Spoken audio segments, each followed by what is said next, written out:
Hello, welcome दोस्तों। मैं Manoj Pawar mission read में भानी क्लासेस के इस ऑनलाइन प्लेटफॉर्म में आपका हार्दिक स्वागत करता हूं। हमारी राजनीति विज्ञान की जो नई सीरीज प्रारंभ हुई है, जिसके अंदर पहले 3 वीडियो आ चुके हैं और आज के इस वीडियो के अंदर हम संविधान के भाग 3 यानी मूल अधिकारों के बारे में चर्चा करेंगे। संविधान का यह भाग महत्वपूर्ण भाग माना गया है और संविधान के निर्माता या जनक माने जाने वाले डॉक्टर भीमराव अंबेडकर ने भी इसे भारतीय संविधान का सबसे प्रकाशमय भाग माना है, क्योंकि उस पर कुल 38 दिनों का जो संविधान सभा का है बहस का कार्यक्रम चला था। उसके उपरांत ही इसे संविधान में स्थान दिया गया। तो चलिएगा देखते हैं मूल अधिकार। मूल अधिकार देखिएगा संविधान में इसका उल्लेख कहाँ है, तो भाग 3 और अनुच्छेदों की बात करें तो अनुच्छेद 12 से 35 के मध्य, अनुच्छेद 12 से 35 के मध्य भारतीय संविधान में मौलिक अधिकारों का विस्तार पूर्वक वर्णन किया गया है। और एक तथ्य मैं बता दूं कि भारतीय संविधान ने मौलिक अधिकारों के संदर्भ में जितना विस्तृत विवेचन किया है, उतना और किसी संविधान के अंदर मूल अधिकारों के इस टॉपिक को या मूल अधिकारों से जुड़े हुए इस विषय को उतना विस्तारित रूप प्रदान नहीं किया गया है। देखिएगा, बात करेंगे, सबसे पहले बात निकल करके आती है मूल अधिकार। अगर पढ़ रहे हैं तो अधिकार क्या होते हैं? अधिकार व्यक्ति के विकास के लिए कुछ ऐसी सुविधाएं प्रदान की जाती हैं और उनके द्वारा वो अपना सर्वांगीण विकास करता है। ये बेसिक तौर पे अधिकारों की बात की जाती है। कुछ अधिकार ऐसे होते हैं जो प्राकृतिक तौर पर ही हमें प्राप्त हो जाते हैं, जैसे कि एक माँ अपने शिशु का लालन पालन करती है, उसे स्तनपान करवाती है और उसका आत्मनिर्भर होने तक जो पालन पोषण रहता है वो माता पिता के द्वारा किया जाता है। ये कोई मौलिक अधिकार नहीं है, ये एक प्रकार से हम कह सकते हैं नैतिक है या प्राकृतिक है। लेकिन वे अधिकार जिसको विशेष तौर पर, यानी कि हमारे मौलिक अधिकार किसे कहेंगे, तो ऐसे अधिकार या ऐसी व्यवस्था व्यक्ति के, देखिएगा मौलिक अधिकार किसे कहेंगे, तो व्यक्ति के व्यक्तित्व या कह दें कि समग्र विकास हेतु किसके द्वारा प्रदत्त है, तो राज्य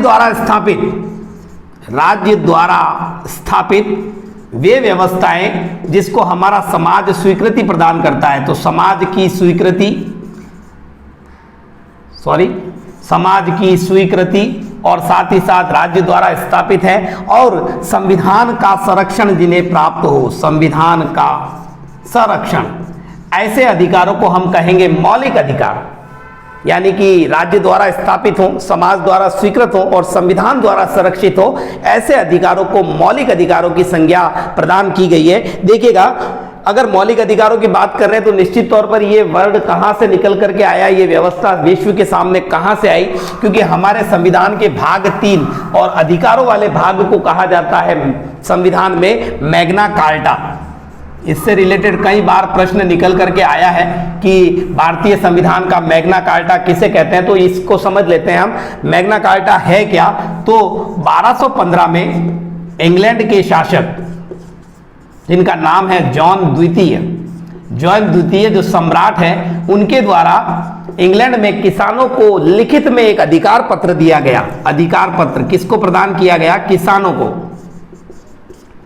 किसानों को एक अधिकार पत्र राजा द्वारा यानी जॉन द्वितीय द्वारा प्रदान किया गया। कुछ अधिकारों का उसमें उल्लेख था लिखित रूप में, तो उसे कहा गया मैग्ना कार्टा। तो मैग्ना कार्टा शब्द यहीं से निकल करके आता है। अब बात करें हम 1789 फ्रांसीसी क्रांति की, तो वहां पर भी उस क्रांति के दौरान कुछ शब्दों का उल्लेख हमें मिलता है जिसको हमने अपनी भारतीय संविधान की प्रस्तावना में शामिल किया है। स्वतंत्रता, समानता व बंधुता या भ्रातृत्व, ये कुछ ऐसे वर्ड है जो फ्रांसीसी क्रांति से प्रेरित है, जिनको भारतीय संविधान की प्रस्तावना में स्थान मिलता है। तो कहीं ना कहीं यहाँ पर भी अधिकारों की बात होती है। लेकिन लिखित रूप से अगर अगर बात करें तो सर्वप्रथम ये अधिकारों की, मौलिक अधिकारों की बात है, इसकी अभिव्यक्ति अमेरिका द्वारा की गई है। तो यहीं से ये फैक्ट भी निकल करके आता है कि हमारे संविधान में मौलिक अधिकार जो लिए गए हैं वो कौन से संविधान से प्रेरित हैं, तो अमेरिका के संविधान से प्रेरित हैं हमारे मौलिक अधिकार भाग 3। और अगर बात की जाए कि विश्व में मौलिक अधिकारों का जनक या जननी किसे माना जाता है, तो वो माना जाएगा इंग्लैंड को, क्योंकि सर्वप्रथम 1215 के अंदर मैग्ना कार्टा के रूप में अधिकार पत्र किसानों को वहां के राजा जॉन द्वितीय द्वारा प्रदान किए गए। यानी विश्व में पहली बार अधिकारों की लिखित रूप में अगर कहीं कोई हमें विवरण मिलता है, लेख मिलता है, तो वो मिलता है हमें 1215 मैग्ना कार्टा के अंदर। चलिएगा, हमारे संविधान के मौलिक अधिकार प्रेरित है, प्रभावित हैं या लिए गए हैं, तो अमेरिका के संविधान से लिए गए हैं। भाग 3 अनुच्छेद 12 से 35। अब देखिएगा, यहां अगर मैं कुछ बात करूं आपको कि हमारा जो संविधान है उसको डॉक्टर भीमराव अंबेडकर ने क्या कहा है। डॉक्टर भीमराव अंबेडकर के 2 वक्तव्य यहां निकल करके आते हैं। पहला वक्तव्य निकल करके आता है मौलिक अधिकारों के संबंध में, यानी भाग 3 के संबंध में क्या कहा है डॉक्टर भीमराव अंबेडकर ने। तो उन्होंने कहा है कि यह संविधान का सबसे प्रकाशमान व अलौकिक भाग है। अलौकिक भाग किसे बताया है? भाग 3 यानी कि मौलिक अधिकारों वाले भाग को। और अगर बात करें तो अनुच्छेद 32 जिसमें हम व्यवस्था देखते हैं संवैधानिक उपचारों के अधिकार की, तो उसे संविधान का हृदय या आत्मा कहा है किसने? डॉक्टर भीमराव अंबेडकर के द्वारा। और इसे प्रकाशमान व अलौकिक इसलिए क्योंकि इसमें संविधान सभा में 38 दिन तक विचार विमर्श चला था। यानी कि सबसे लंबा अगर विचार विमर्श संविधान सभा में किसी विषय पर चला है तो वो मौलिक अधिकारों के विषय में 38 दिन तक का ये विचार विमर्श चला। देखिएगा, अब हम बात करेंगे मूल संविधान में अधिकारों की स्थिति कैसी थी। तो हमारा जो मूल संविधान था उसमें अधिकारों की संख्या, कुल संख्या 7 थी। मूल संविधान में अधिकार कितने थे? तो मूल संविधान में अधिकारों की संख्या थी 7। ठीक है ना साहब। वर्तमान में मूल अधिकारों की संख्या है 6। तो इसमें से एक जो मौलिक अधिकार है उसे हटा दिया गया। तो वो अधिकार कौन सा हटा? तो वो अधिकार हटता है संपत्ति का अधिकार। संपत्ति का अधिकार जब हमने प्रस्तावना को पढ़ा था उस समय में हमने देखा था समाजवादी राष्ट्र की अगर कल्पना करते हैं तो वहां तत्कालीन प्रधानमंत्री श्रीमती इंदिरा गांधी ने यह स्टेटमेंट दिया था कि समाजवाद की स्थापना के लिए राष्ट्रीयकरण करना पर्याप्त नहीं है, प्रीवियर्स बंद करने होंगे और संपत्ति के अधिकार को भी नियंत्रित करना होगा। और इसी क्रम में परिणति होती है 44वें संविधान संशोधन द्वारा। 44वां संविधान संशोधन कब होता है? 1978। तत्कालीन प्रधानमंत्री कौन है? मोरारजी देसाई, बिल्कुल पहले गैर कांग्रेसी प्रधानमंत्री। और अगर राष्ट्रपति की बात करें तो नीलम संजीव रेड्डी, जो भारतीय इतिहास के अंदर निर्विरोध चुने जाने वाले एकमात्र राष्ट्रपति माने जाते हैं, नीलम संजीव रेड्डी। तो मोरारजी देसाई के प्रधानमंत्री काल में इस संपत्ति के अधिकार को यानी कि इसे हटा दिया जाता है क्रम संख्या 6 से। इसका वर्णन कहां था? तो अनुच्छेद 21 के अंदर। ये बहुत इंपॉर्टेंट फैक्ट है हमारे एग्जाम के दृष्टिकोण से। कई बार पूछा गया है कि संपत्ति का अधिकार हटाए जाने से पहले संविधान में किस अनुच्छेद में वर्णित था? तो अनुच्छेद 31 में। और इसको यहां से शिफ्ट कर दिया गया और इसे स्थान मिला है 300 क के अंदर और इसे बना दिया गया कानूनी अधिकार। कानूनी अधिकार यानी ये बात भी याद रखने योग्य है एग्जाम के दृष्टिकोण से कि संपत्ति के अधिकार को अनुच्छेद 31 से हटाकर 300 क के अंदर स्थान दिया गया 44वें संविधान संशोधन 1978 के द्वारा। चलिएगा, आगे बात करते हैं हम कि हमारे संविधान को अगर हम विस्तार से देखें तो उसमें मौलिक अधिकारों की व्यवस्था रहती है 14 से लगा करके 32 तक। लेकिन यहाँ अनुच्छेद 12 से 35 दिया है। तो अनुच्छेद 12 में क्या है? कई बार एग्जाम में भी इस तरीके से प्रश्न पूछ लिया जाए। तो अनुच्छेद 12 में है राज्य की परिभाषा।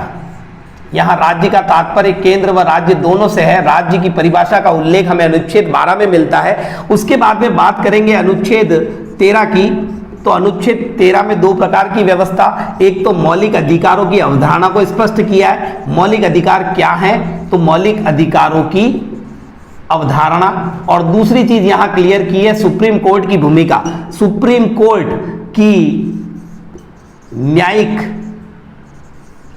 पुनरावलोकन या पुनरावलोकन की व्यवस्था जो है उसके बारे में बताया गया है। और देखिएगा, इसके अंदर एक क्रम से और हट जाता है। अनुच्छेद 31 जो संपत्ति का मूल अधिकार था उसको हटा करके 300 का कानूनी अधिकार में स्थान दिया गया। तो वर्तमान में देखो 12 13 और 31 ये हट गए, लेकिन फिर इसके बाद भी 3 और अनुच्छेद बचते हैं, अनुच्छेद 33, 34 और 35। तो यहीं पर क्लियर कर देता हूं कि अनुच्छेद 33 में कोई मौलिक अधिकार नहीं है, बल्कि उसमें व्यवस्था है। अनुच्छेद 33 के अंदर ऐसे लोग जो सीमा सुरक्षा बल में कार्यरत हैं, सीमा सुरक्षा बल या अन्य किसी गुप्तचर विभाग में जैसे कि इंटेलिजेंस ब्यूरो में है, उन लोगों के जो मौलिक अधिकार है उनको किसी न किसी रूप में नियंत्रित करने का या उनके अधिकारों में कुछ संशोधन करने का अधिकार संसद को प्रदान किया गया है। तो इस प्रकार के इनके अधिकारों की बात सीमा सुरक्षा बल या गुप्तचर विभाग, जस्ट लाइक इंटेलिजेंस ब्यूरो, उनके मौलिक अधिकारों की बात है अनुच्छेद 33 के अंदर। अनुच्छेद 34 के अंदर उन क्षेत्रों के लोगों के मौलिक अधिकारों की बात है जहां सेना का शासन है, जिसे हम सीधे रूप में कह सकते हैं मार्शल लॉ। मार्शल लॉ से संबंधित क्षेत्र के लोगों के अधिकार, ये अनुच्छेद 34 में है। और अनुच्छेद 35 में क्या है, तो इन लोगों के संबंध में या मौलिक अधिकारों के संबंध में परिवर्तन करना या उसमें संशोधन करने का अधिकार। तो कह सकते हैं मौलिक अधिकारों के संदर्भ में संसद के अधिकार, संसद के अधिकार किसके संदर्भ में, मूल अधिकारों के संदर्भ में या मौलिक अधिकारों के संदर्भ में संसद के अधिकारों की बात अगर करें परिवर्तन करने की या संशोधन करने की, तो उसका वर्णन हमें मिलता है अनुच्छेद 35 के अंदर। तो मैंने यहाँ 12, 13, 31, 33, 34 और 35 जिसमें किसी भी मूल अधिकार का वर्णन वर्तमान में नहीं है, तो उनमें क्या व्यवस्था है उसके बारे में मैंने आपको जानकारी प्रदान कर दी। अब बात करेंगे हम मौलिक अधिकारों की क्रमबद्ध तरीके से। सबसे पहले हम देखते हैं पहला मौलिक अधिकार जिसको हम कहते हैं समता या समानता का अधिकार। समानता का अधिकार, देखिएगा एक वीडियो लास्ट जो आपने देखा होगा तो उसमें मैंने आपको ये बात कही थी कि मौलिक अधिकारों में समानता का स्थान स्वतंत्रता से पहले क्यों है, क्योंकि कोई भी समानता तब तक प्रभावी रहेगी जब वो समान रूप से सभी को मिले। तो पहले समानता, उसके बाद में मिलने वाली सारी चीजें, यानी स्वतंत्रता हो जाए, धार्मिक स्वतंत्रता हो जाए, शिक्षा का अधिकार हो जाए, ये सारी चीजें कब वास्तव में जायज मानी जाएगी, जब वो समान रूप से सभी को मिले। चलिएगा समानता का अधिकार, इसका वर्णन हमें मिलता है अनुच्छेद 14 से लगाकर 18 तक। देखिएगा 14 से 18 पहले क्लियर कर चुका हूं। 12 और 13 में व्यवस्था क्या है, राज्य की परिभाषा और मौलिक अधिकारों की अवधारणा का वर्णन 12 और 13 में मिलता है। 14 के अंदर क्या है देखिएगा, अनुच्छेद 14, एक एक क्रम से अगर इस तरीके से याद करेंगे तो बहुत इजी वे से याद हो जाएगा। अनुच्छेद 14 हमें कहता है, क्या कहता है समानता में, तो अनुच्छेद 14 कहता है हमें विधि के समक्ष समानता, विधि के समक्ष समानता। विधि मतलब कानून, यानी कानून के सामने सभी लोग समान हैं। और इस वर्ड को हमने लिया है ब्रिटेन से। ब्रिटेन एक ऐसा ही मिलता जुलता शब्द रहेगा, विधि का समान संरक्षण। विधि यानी कानून का सभी को समान रूप से संरक्षण मिले। देखिएगा दोनों बातों में अंतर है, समझिएगा कि एक तो कानून के दृष्टि में सभी लोग समान हैं और कानून सभी को समान रूप से संरक्षित करेगा। इस लैंग्वेज को हमने या इस व्यवस्था को लिया है हमने यूएसए अमेरिका से लिया है। और देखिएगा विधि के समक्ष समानता, क्योंकि हमारे देश में ये माना जाता है कि कानून में देरी का मतलब भी यही हुआ है कि उस व्यक्ति को कानून नहीं मिला है। कानून में देरी होना भी अपने आप में एक प्रकार से ये कह दे कि उस व्यक्ति को कानून की प्राप्ति नहीं हुई है। और कानून में देरी का कारण एक ये भी माना जाता है कि हमारी जो विधिक व्यवस्था है, कानूनी व्यवस्था है, वो काफी खर्चीली, हर व्यक्ति उसके खर्चे को वहन करने में सक्षम नहीं होता है। तो ऐसे जरूरतमंद लोग जिनको कानून की संरक्षण की आवश्यकता है लेकिन वो गरीब है और कानून का संरक्षण प्राप्त नहीं कर सकते, तो बिल्कुल उसके लिए हमारे संविधान के अनुच्छेद 39A के अंदर एक व्यवस्था की गई जिसमें गरीबों को, यानी कि आर्थिक रूप से जो लोग कमजोर हैं, तो गरीबों को निशुल्क वकील की व्यवस्था की गई है। निशुल्क वकील किनको, जो आर्थिक रूप से कमजोर है। अनुच्छेद 39A के तहत यह व्यवस्था की गई है। तो यहां मैंने क्लियर कर दिया आपको अनुच्छेद 14 में क्या है, विधि के समक्ष समानता। जब मैं आपको राष्ट्रपति और राज्यपाल बताऊंगा तब मैं बताऊंगा कि वो दोनों अपवाद हैं।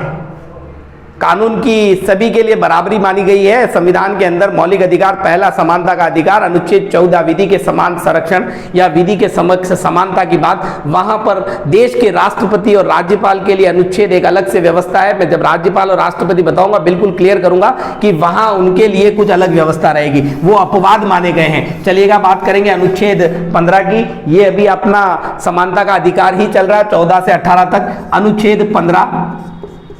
अनुच्छेद 15 क्या कहता है? भेदभाव नहीं, भेदभाव नहीं, क्योंकि हम शॉर्ट तरीके से ही देखेंगे। अब भेदभाव किस किस आधार पर होता है? जाति के आधार पर, धर्म के आधार पर, लिंग के आधार पर, जन्म स्थान के आधार पर, कोई भी वो आधार जिसके आधार पर समाज में भेदभाव होता है, उस भेदभाव को नहीं करना, ये अनुच्छेद 14 में व्यवस्था की गई है। यानी किसी भी व्यक्ति को ऐसे स्थान जो सार्वजनिक उपयोग के लिए, जैसे सार्वजनिक कुएं हो गए, सार्वजनिक नलकूप हो गए, आराधना स्थल हो गए, तो सार्वजनिक स्थलों पर किसी भी व्यक्ति को जाति, बहुत लंबी चौड़ी लिस्ट रहेगी, धर्म, लिंग, जन्म स्थान आदि के आधार पर प्रवेश से रोका नहीं जा सकता। अनुच्छेद 15 में यह व्यवस्था है। अब बात करेंगे हम अनुच्छेद 16 की। देखिएगा अनुच्छेद 16 के शब्दों पर अगर जाते हैं तो देखिएगा उसका रहेगा लोक नियोजन में समानता। लोक नियोजन में अवसरों की समानता। कहने का तात्पर्य यह है कि ऐसे नियोजन कार्य, जैसे कि सीधे शब्दों में कहें तो नौकरी, गवर्नमेंट जॉब्स, वहां पर प्रत्येक व्यक्ति को अवसरों की समानता मिलेगी। लेकिन इसमें एक अपवाद के रूप में हम देखें तो 16(4) यहां पर भी एक चीज मैं और बता दूं आपको। 15(4) या 15(a) कह दीजिए, 15(4) के अंदर यह व्यवस्था है कि जो व्यक्ति ST SC या अन्य किसी ऐसे वर्ग से बिलोंग करता है तो उसे शिक्षा में प्रवेश हेतु आरक्षण की व्यवस्था दी गई है। शिक्षा में प्रवेश हेतु आरक्षण तो 15(4) के अंदर व्यवस्था है, और 16(4) के अंदर व्यवस्था है आरक्षण की किस हेतु?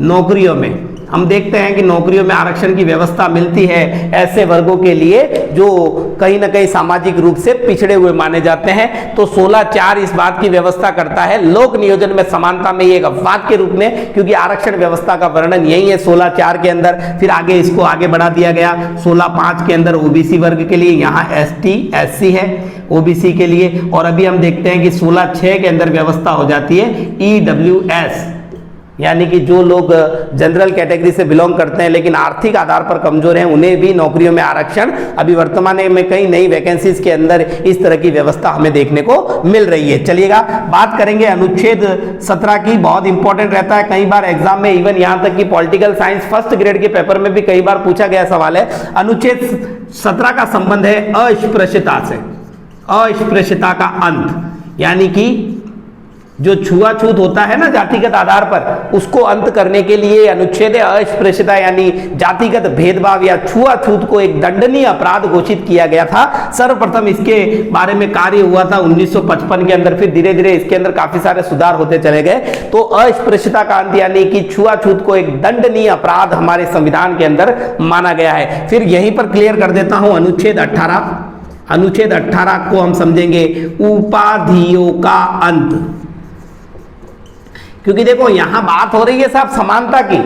अगर यहां पर अगर कोई व्यक्ति अपने नाम के साथ कोई ऐसी सामाजिक प्रतिष्ठा वाला शब्द उपाधि के रूप में लगाता है जो उसे भारत के अन्य नागरिकों से अलग बनाता है, तो समानता कहां रही? तो संविधान के द्वारा स्पष्ट रूप से यह निर्देशित किया जाता है अनुच्छेद 18 के अंदर कि व्यक्ति अपनी जो भी उपाधियां आज से पहले ग्रहण करते थे, जैसे कि राजे रजवाड़े अपनी उपाधियां ग्रहण करते थे, और भी कई सारी ऐसी उपाधियां जो सामाजिक स्थिति को प्रदर्शित करती है, ऐसी सारी उपाधियों का अंत कर दिया गया।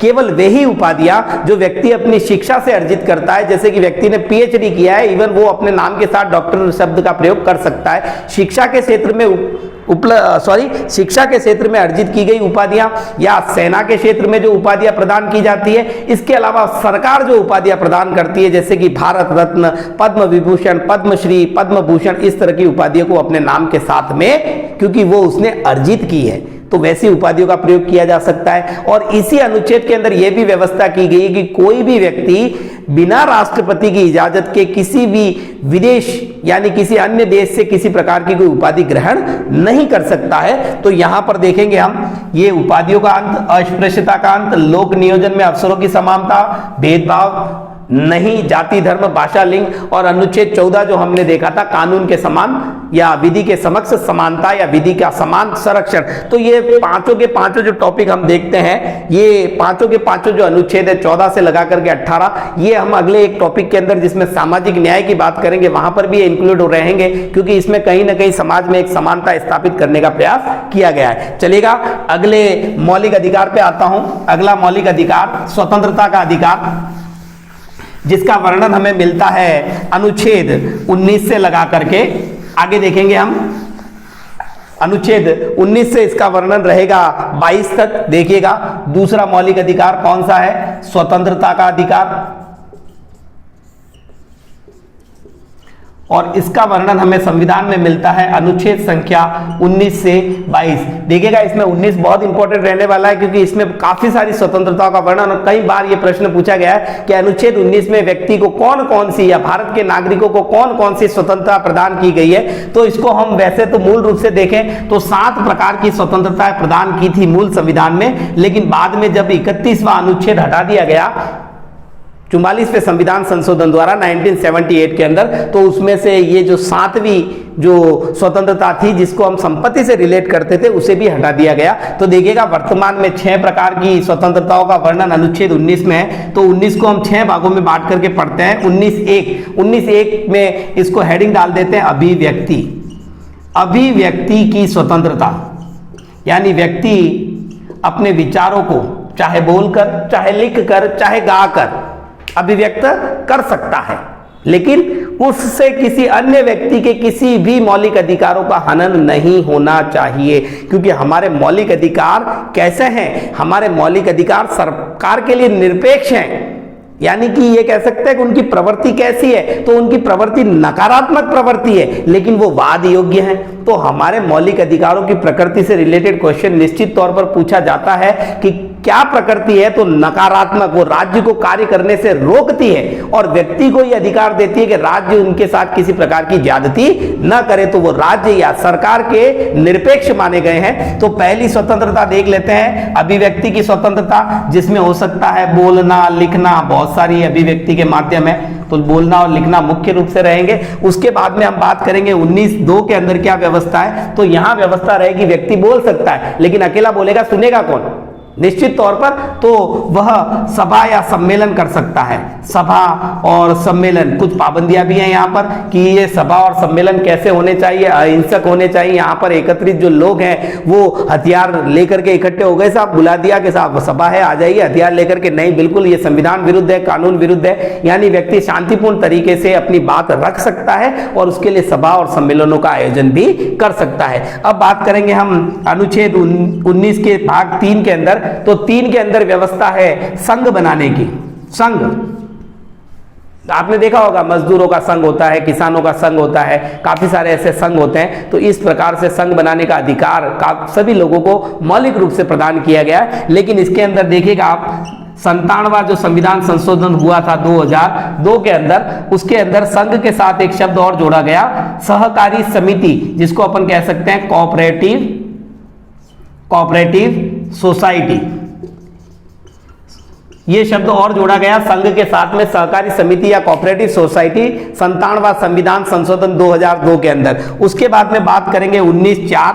तो 19(4) के अंदर देखिएगा व्यक्ति ने अभिव्यक्ति कर दी, सभा और सम्मेलन का आयोजन कर दिया, अपने से जुड़े हुए लोगों का एक संघ बना लिया। उसके बाद में उसे भारत भर में घूम घूम कर अपने विचारों की अभिव्यक्ति करनी है, तो उसे भारत में कहीं पर भी निर्बाध रूप से आवागमन की स्वतंत्रता है। आवागमन की स्वतंत्रता, वो देश के किसी भी कोने में घूम सकता है, देखिएगा, जब भी आपातकाल की घोषणा होती है तो सबसे पहले यही मौलिक अधिकार जो है वो निषेध कर दिया जाता है।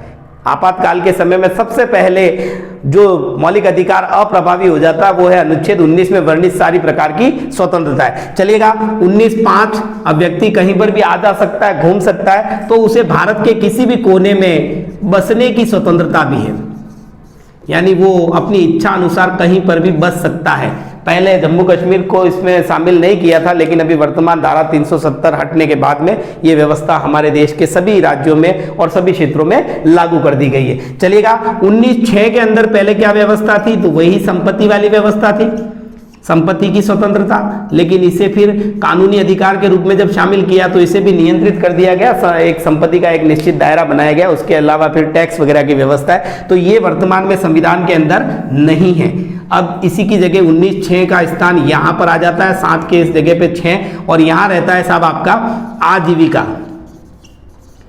आजीविका, व्यापार कह दो, कोई भी कृति जिससे वो धन कमाता है उसकी स्वतंत्रता है। व्यक्ति अपनी मर्जी का कोई भी कार्य धन कमाने के लिए, जीविकोपार्जन के लिए कर सकता है, और ये अधिकार उसे अनुच्छेद 19 के भाग 6 के अंदर दिया जाता है। तो यहाँ सारे मौलिक अधिकार जो हमें प्राप्त है ना, उनके ऊपर कुछ पाबंदियां भी लगाई गई है, उनको नियंत्रित किया गया है। साहब मैं तो देश के किसी भी कोने में आ जा सकता हूँ, कहीं पर भी रह सकता हूँ, तो मैं किसी और व्यक्ति के घर पे जबरदस्ती कब्जा करके घुस जाऊं और कह दूं कि साहब मैं तो रह सकता हूँ, हमारा अधिकार है, मौलिक अधिकार है, लेकिन वहां इन मौलिक अधिकारों को नियंत्रित करने की भी व्यवस्था की गई है, जिसके अंदर दूसरे व्यक्ति के मौलिक अधिकारों को भी निश्चित तौर पर ध्यान रखना जरूरी है। चलिएगा अब बात करूंगा मैं अनुच्छेद 20 की, यह भी स्वतंत्रता के अधिकार में ही शामिल है, अनुच्छेद 20, और इसकी हेडिंग रहेगी अपराध।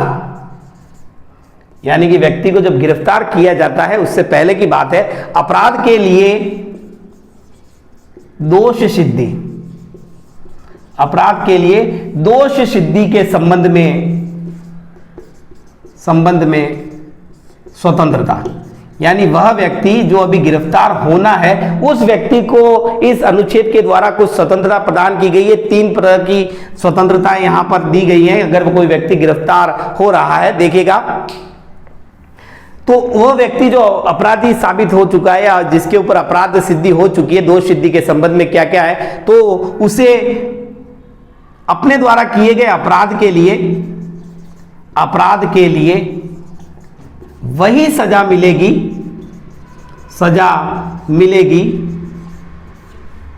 जैसा कानून अपराध के समय था। यानी व्यक्ति द्वारा जो अपराध किया गया है, उस अपराध की उस समय जो सजा निश्चित की गई थी, वही सजा उसके अपराध के लिए उसको दी जाएगी। यानी कि उसके बाद में कोई परिवर्तन होता है तो उस सजा उसको देने का अधिकारी नहीं रहेंगे, क्योंकि वो व्यक्ति ने जिस समय अपराध किया था, यानी हमारे दंड संहिता के अंदर जो व्यवस्था उस अपराध के लिए उस समय तय थी, वही सजा उसको दी जाएगी। पहली व्यवस्था यहां रहेगी। दूसरी व्यवस्था रहेगी, एक व्यक्ति को एक ही अपराध के लिए 2 बार, या ये कहते हैं कि एक अपराध के लिए 1 बार सजा दी जाएगी। यानी उसने किसी व्यक्ति की हत्या की है तो उस व्यक्ति की हत्या के लिए उसको 1 बार न्यायालय ने दंडित कर दिया, तो उसी व्यक्ति की हत्या या अन्य इस तरीके का कृत्य रहेगा। हाँ साहब, दूसरे आदमी को मार दिया तो बिल्कुल निश्चित तौर पर दूसरी बार सजा होगी, लेकिन समान अपराध के लिए 1 ही बार सजा दी जाएगी। एक अपराध, उसके लिए 1 बार सजा का प्रावधान। ठीक है। उसके बाद में सबसे इंपॉर्टेंट फैक्ट कि किसी भी परिस्थिति में उस व्यक्ति को स्वयं के विरुद्ध गवाही देने के लिए बाध्य नहीं किया जा सकता। इतना तो हम लोग काफी सारी मूवीज में भी देख चुके हैं। किसी व्यक्ति को अगर पुलिस कस्टडी में रखा जाता है तो वहां उसके द्वारा अगर कोई बयान दिया जाता है तो उसको कोर्ट में मान्यता नहीं दी जाती है, क्योंकि हो सकता है ना उसे जोर जबरदस्ती मार पीट करके वो बयान लिखवाया गया हो। चलिएगा आगे देखते हैं अनुच्छेद 21, और देखिएगा अनुच्छेद 21 बताने के बाद में मैं आपको बताऊंगा कि अनुच्छेद 21 का क्या महत्व है। अनुच्छेद 21 देखिएगा, 19 सबसे पहले निलंबित होता है, लेकिन अनुच्छेद 20 और अनुच्छेद 21 आपातकाल में भी निलंबित नहीं होते हैं। तो 20 को मैं समझा चुका हूं, 21 को एक ही शब्द में क्लियर करेंगे, प्राण व दैहिक स्वतंत्रता। प्राण व दैहिक स्वतंत्रता, या फिर इसको हम कह सकते हैं सीधे शब्दों में जीने का अधिकार। जीने का अधिकार। देखिएगा, संविधान द्वारा दिया गया यह अधिकार किसी भी परिस्थिति में निलंबित नहीं किया जा सकता, चाहे देश में आपातकाल ही क्यों नहीं चल रहा हो।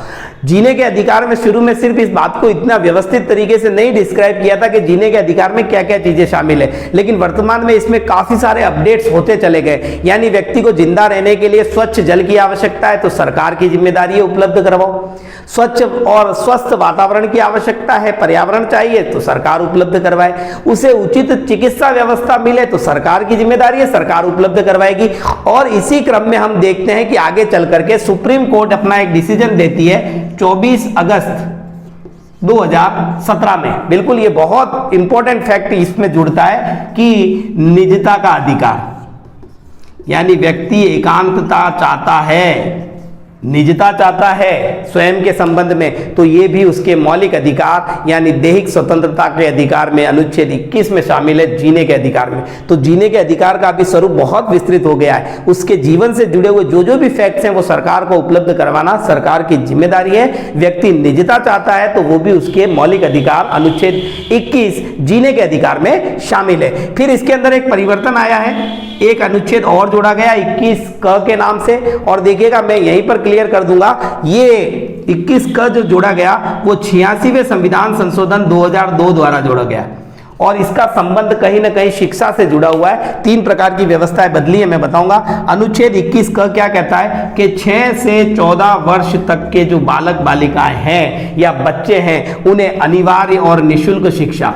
अनिवार्य व निःशुल्क शिक्षा उपलब्ध करवाई जाए या उपलब्ध हो। बच्चों का ये मौलिक अधिकार बना दिया गया है कि उन्हें अनिवार्य रूप से ये शिक्षा जो निःशुल्क है वो उपलब्ध करवाई जाए। 86वां संविधान संशोधन 2002, और यही परिवर्तन आता है मौलिक अधिकारों के संदर्भ में। मौलिक अधिकार मूल संविधान में नहीं थे, लेकिन उनको 44वें संविधान संशोधन 1978 में जोड़ा गया। तब मूल कर्तव्यों की संख्या 10 थी, लेकिन यही 86वां संविधान संशोधन 2002 इनकी संख्या को बढ़ाकर दिया 11, और ये 11वां कर्तव्य किसको दिया?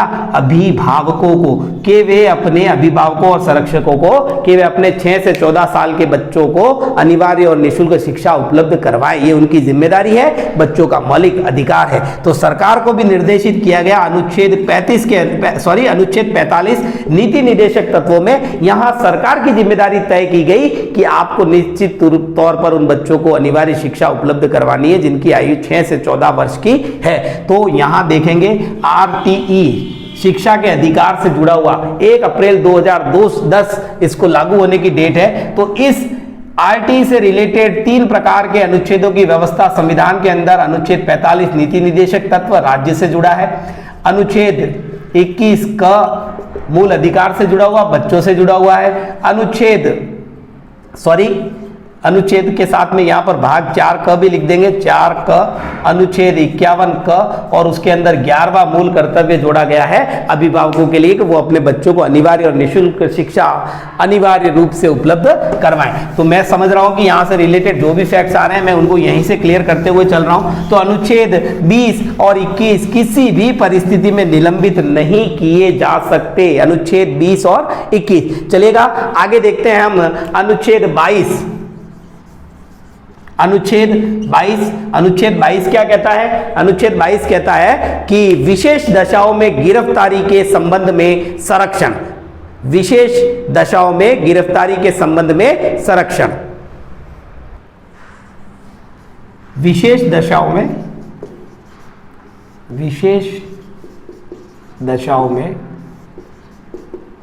गिरफ्तारी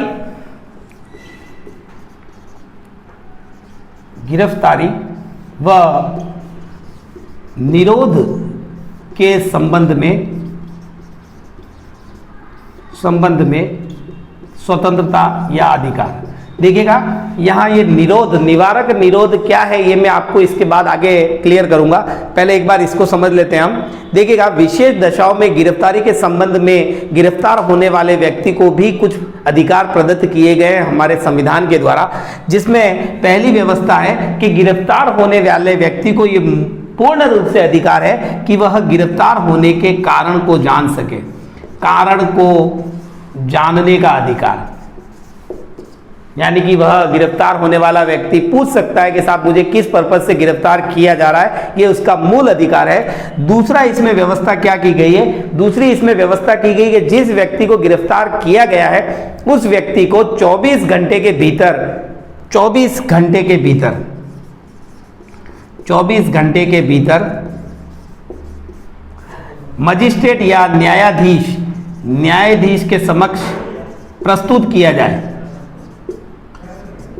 न्यायाधीश के समक्ष प्रस्तुत किया जाए, जिसके अंदर आने व जाने का समय शामिल नहीं है, यानी परिवहन का आने व जाने का समय शामिल नहीं, आने व जाने का समय शामिल नहीं किया जाएगा इसके अंदर। यहाँ ये व्यवस्था की गई है। तो देखिएगा कारण को जानने की उसे अधिकार दिया गया है, गिरफ्तार होने का कारण।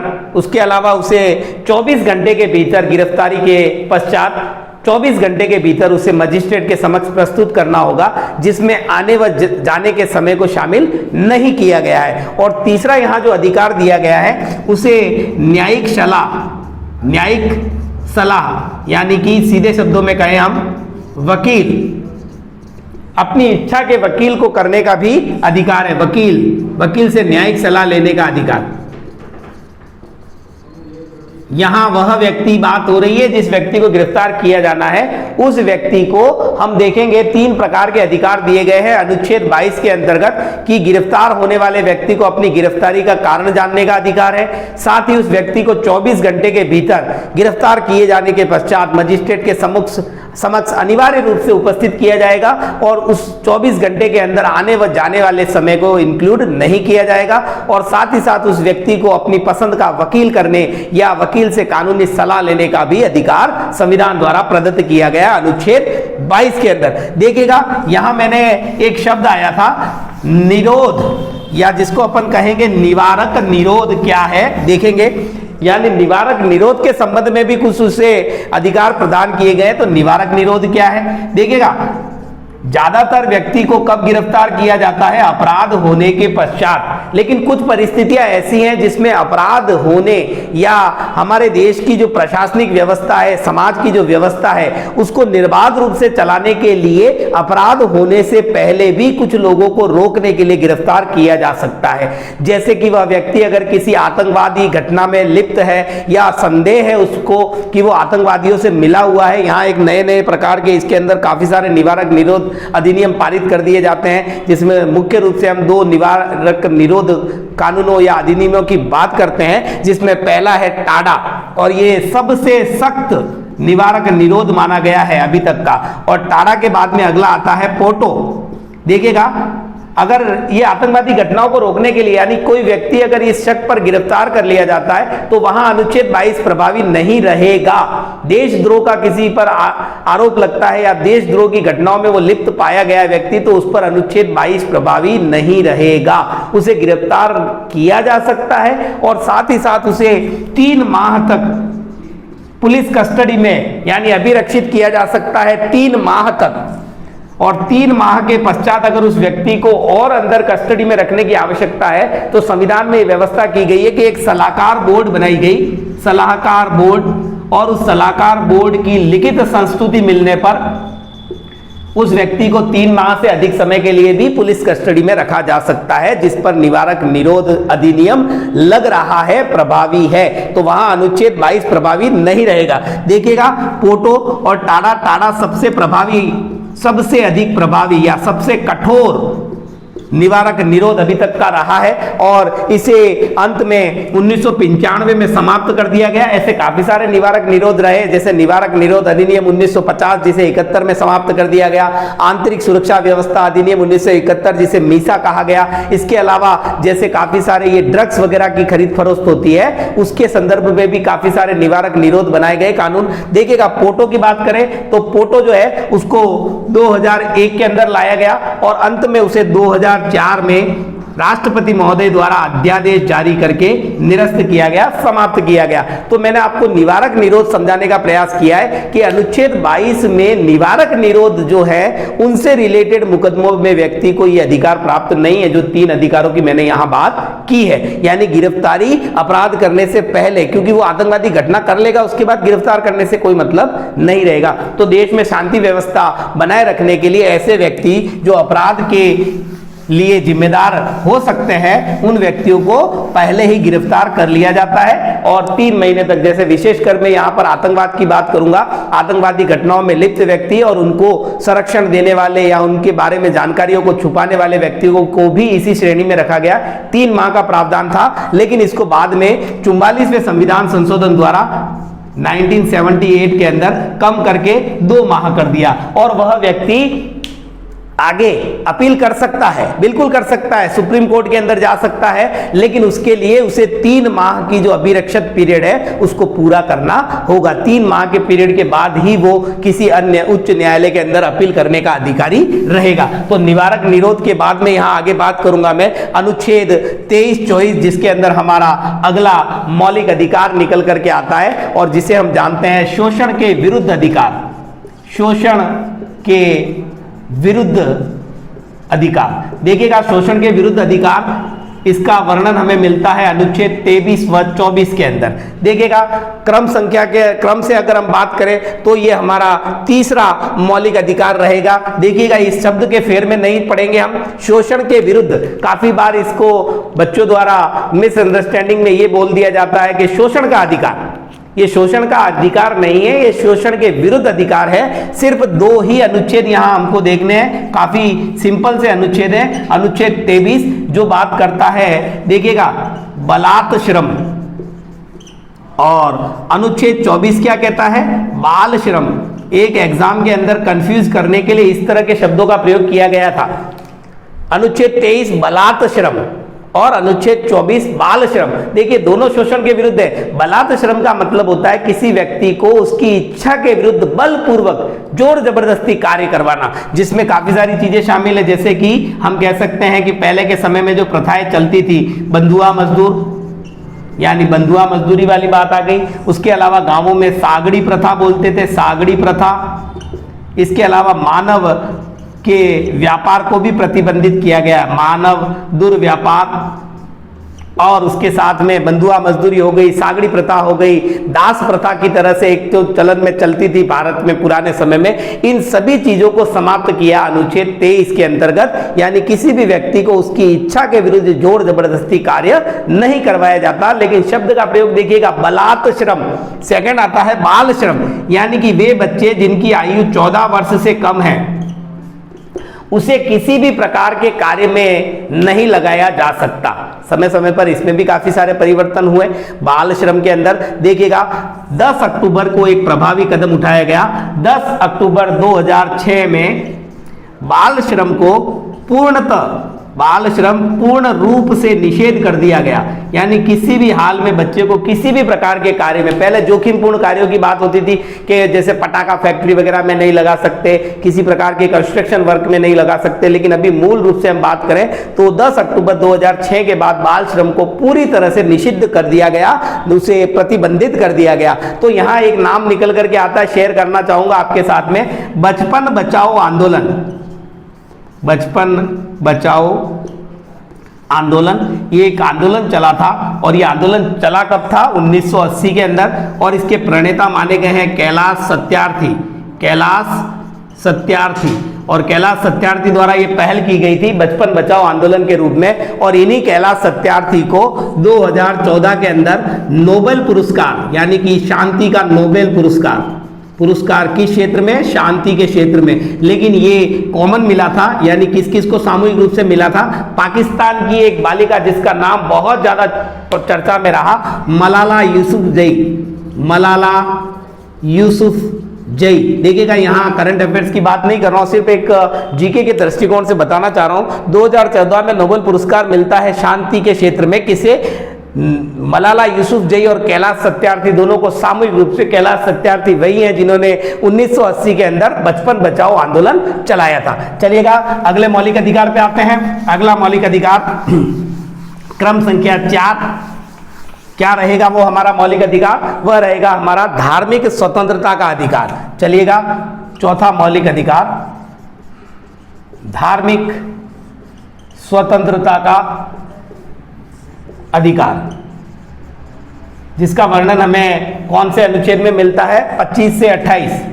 25 से 28 यहाँ मौलिक अधिकारों में। देखिए धर्म से जुड़ी हुई कुछ स्वतंत्रताएं भी हमें प्राप्त हैं संविधान द्वारा, उनका वर्णन हमें इस मौलिक अधिकार में मिलता है। तो देखिएगा सबसे पहले बात करूंगा मैं अनुच्छेद 25 की। अनुच्छेद 25 किस प्रकार की स्वतंत्रता देता है? किस प्रकार की धार्मिक स्वतंत्रता, यानी हम अपनी इच्छा से किसी भी धर्म को मान सकते हैं, तो मानने की स्वतंत्रता, उस धर्म के अनुसार आचरण करने की स्वतंत्रता, और साथ ही साथ उस धर्म के प्रचार की स्वतंत्रता भी हमें प्रदान की गई। प्रचार की स्वतंत्रता, यानी हम किसी भी धर्म को अपनी इच्छा अनुसार मान सकते हैं, आचरण कर सकते हैं और उस धर्म का प्रचार और प्रसार भी कर सकते हैं। और इसी क्रम में मैं आपको कुछ बातें शेयर करूंगा। जैसे कि आपने देखा होगा कि दोपहिया वाहनों पर सभी लोगों का हेलमेट लगाना अनिवार्य होता है, लेकिन इसमें सिख संप्रदाय के लोगों को अलग रखा गया है, क्योंकि उनकी धार्मिक मान्यता के अनुसार पगड़ी पहनना उनके धर्म का अनिवार्य और अभिन्न अंग है। इसलिए उन्हें इस दोपहिया वाहन से जुड़ा हुआ मोटर एक्ट है, उससे उनको फ्री रखा गया है, उन्हें हेलमेट लगाने की आवश्यकता नहीं होती है। आप लोगों ने देखा होगा बड़ी बड़ी रैंक पर कोई पुलिस अफसर या फौजी भी होता है, सिख समुदाय से जुड़ा हुआ व्यक्ति, तो उसे उस सेना या पुलिस से जुड़ी हुई कैप पहनने की आवश्यकता नहीं होती है, वो उस कलर की पगड़ी पहन लेते हैं और उसी पे उससे रिलेटेड बेज वगैरह लगाए जाते हैं। इसके अलावा सिख संप्रदाय के लोग अपने साथ में कृपाण को धारण भी करते हैं, अपने साथ रखते भी हैं, ये भी उनके धर्म का एक अभिन्न अंग है, तो वहां भी उन्हें ये स्वतंत्रता मिलती है। कौन से अनुच्छेद के द्वारा? अनुच्छेद 25 ये व्यवस्था करता है कि हम किसी भी धर्म की आचरण में ली गई जो गतिविधियां हैं उनको पाबंद नहीं करते हैं, अगर वो किसी और के लिए नुकसान पहुंचाने वाली नहीं है तो। चलिएगा अगले अनुच्छेद पे आता हूं, अनुच्छेद 26। तो ये चीज ध्यान रखिएगा, सिखों को पगड़ी धारण करने और कृपाण ग्रहण करने का जो मौलिक अधिकार है वो अनुच्छेद 25 के अंदर प्रदान किया गया, धर्म के अनुसार आचरण करने के अंदर। चलिएगा अनुच्छेद 26 के अंदर धार्मिक कार्यों के प्रबंधन की स्वतंत्रता, धार्मिक कार्यों के प्रबंधन की स्वतंत्रता। देखिए कार्यों का प्रबंधन करना है तो उसके लिए क्या करना पड़ेगा? धार्मिक कार्यों के प्रबंधन की स्वतंत्रता में उन्हें अपने धर्म से जुड़े हुए स्थलों का निर्माण करना पड़ेगा। बिल्कुल, तो पूजा स्थलों का निर्माण, पूजा स्थलों या संस्थाओं का निर्माण, यानी कि आप मंदिर बनाइए, मस्जिद बनाइए, चर्च बनाइए, कुछ भी बनाइए, गुरुद्वारा, संविधान ये आपको अधिकार देता है, क्योंकि आप अपने धर्म को अगर बनाए रखना चाहते हैं तो उससे जुड़े हुए आराधना स्थलों के निर्माण को भी जारी रखना होगा। तो पूजा के संस्थानों की स्थापना का अधिकार मिलता है। फिर धार्मिक कार्यों के प्रबंधन का, धार्मिक कार्य प्रबंधन का अधिकार।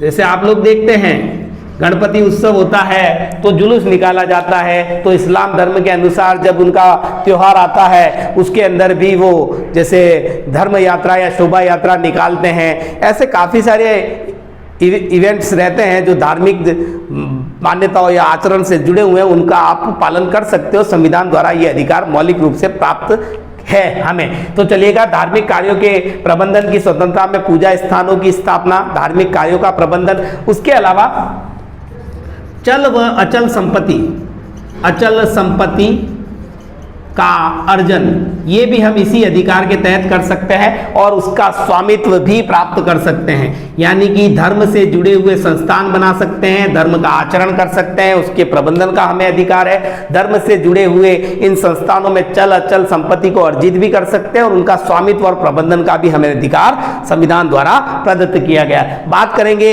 अगले अनुच्छेद की, अनुच्छेद 27। चलिएगा, सारी स्वतंत्रताएं धर्म से जुड़ी हुई हैं 25 से 28, तो सेकंड लास्ट अनुच्छेद जो रहेगा वो रहेगा अनुच्छेद 27। अनुच्छेद 27 किस बात की स्वतंत्रता प्रदान करता है? देखिएगा, यहां धर्म से जुड़े हुए या धर्म की अभिवृद्धि के लिए जो चंदा लिया जाता है या दान लिया जाता है, कर प्राप्त किए जाते हैं, उनसे जुड़ी हुई स्वतंत्रता है। तो देखिएगा, धर्म की अभिवृद्धि के लिए, धर्म की अभिवृद्धि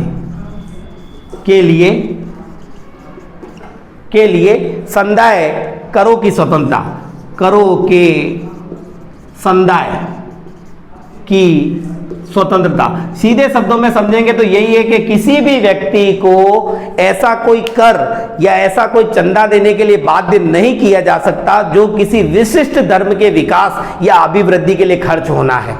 मेरी बात समझ रहे हैं ना आप? सीधी सी बात यह है कि चंदा जो वसूल किया जाता है वो ऐच्छिक होता है, तो किसी भी व्यक्ति से ऐसा कोई धार्मिक कर या चंदा नहीं वसूल किया जा सकता जोर जबरदस्ती, जिसका संबंध किसी विशेष धर्म से। तो मेरे हिसाब से यहां ये समझ में आ गया होगा। इसको सिर्फ एक ही बात में स्पष्ट करेंगे, चंदा या कर देने की बाध्यता नहीं है, किसी भी व्यक्ति को बाध्य नहीं किया जा सकता किसी धर्म विशेष के विकास के लिए लिए जाने वाले कर और चंदे के रूप में। चलिएगा, अंतिम मौलिक अधिकार के श्रेणी में, धार्मिक स्वतंत्रता की श्रेणी में अंतिम जो अनुच्छेद निकल करके आता है, अनुच्छेद 28। यहां हमारा धार्मिक स्वतंत्रता का मौलिक अधिकार पूरा हो जाएगा। तो अनुच्छेद 28 क्या कहता है? अनुच्छेद 28 में देखिएगा आप कि पहले समझ लीजिए फिर बता देता हूं मैं आपको कि किसी भी ऐसे शिक्षण संस्था जो राज्य द्वारा पोषित है, उस शिक्षण संस्थान में किसी धर्म विशेष की शिक्षा या उसकी उपासना में या उसकी प्रार्थना में किसी भी व्यक्ति को उपस्थित होने के लिए बाध्य नहीं किया जा सकता। तो इसको यहां लिखेंगे, शिक्षण संस्थाओं या शिक्षा संस्थाओं में, शिक्षा संस्थाओं में धार्मिक शिक्षा, धार्मिक शिक्षा या उपासना में उपस्थिति के संबंध में स्वतंत्रता, उपस्थिति के संबंध में स्वतंत्रता। देखिएगा, किसी भी व्यक्ति को ऐसे शिक्षण संस्थान जो राज्य द्वारा पोषित है, वहां पर किसी धर्म विशेष की धार्मिक शिक्षा ग्रहण करने के लिए और धार्मिक उपासना में उपस्थित होने के लिए बाध्य नहीं किया जा सकता। ये इस अनुच्छेद 28 का इंपॉर्टेंट फैक्ट रहेगा। तो देखिएगा, यहां मैंने आपको कुछ मौलिक अधिकार समझाने का प्रयास किया है। समय सीमा जो है बंधी हुई है बिल्कुल निश्चित तौर पे। अगला जो पार्ट रहेगा उसके अंदर हम बाकी के बचे हुए 2 मौलिक अधिकार और मौलिक अधिकारों से संबंधित तथ्यों की चर्चा करेंगे। एक बार रिकॉल कर लेते हैं। यहाँ पर हमने मौलिक अधिकारों को देखा, मौलिक अधिकारों के पास्ट में जाकर के देखा कि मौलिक अधिकार अमेरिका के संविधान से प्रेरित हैं। मौलिक अधिकारों की जननी ब्रिटेन को माना गया है। मैग्ना कार्टा भाग 3 को कहा गया है। B.R. अम्बेडकर ने इसे सबसे अधिक प्रकाशमान भाग माना है क्योंकि 38 दिन की विचार विमर्श के बाद में इस मौलिक अधिकार को जोड़ा गया। हमने यहाँ पर कुछ मौलिक अधिकार जैसे कि हमारा पहला समानता का अधिकार, देन स्वतंत्रता का अधिकार, उसके बाद में शोषण के विरुद्ध अधिकार और धार्मिक स्वतंत्रता के अधिकार को समझने का प्रयास किया है। कोशिश यही रही है कि सारे फैक्ट इससे रिलेटेड मैं लेकर के आया हूँ। अगले वीडियो के अंदर हम दोनों बचे हुए मौलिक अधिकार और मौलिक अधिकारों से संबंधित अन्य तथ्यों की चर्चा करेंगे। वीडियो को पूरा देखिएगा, लाइक कीजिए, शेयर कीजिए और सब्सक्राइब कीजिए। इसी के साथ में मैं मनोज पवार आज्ञा चाहूंगा। धन्यवाद।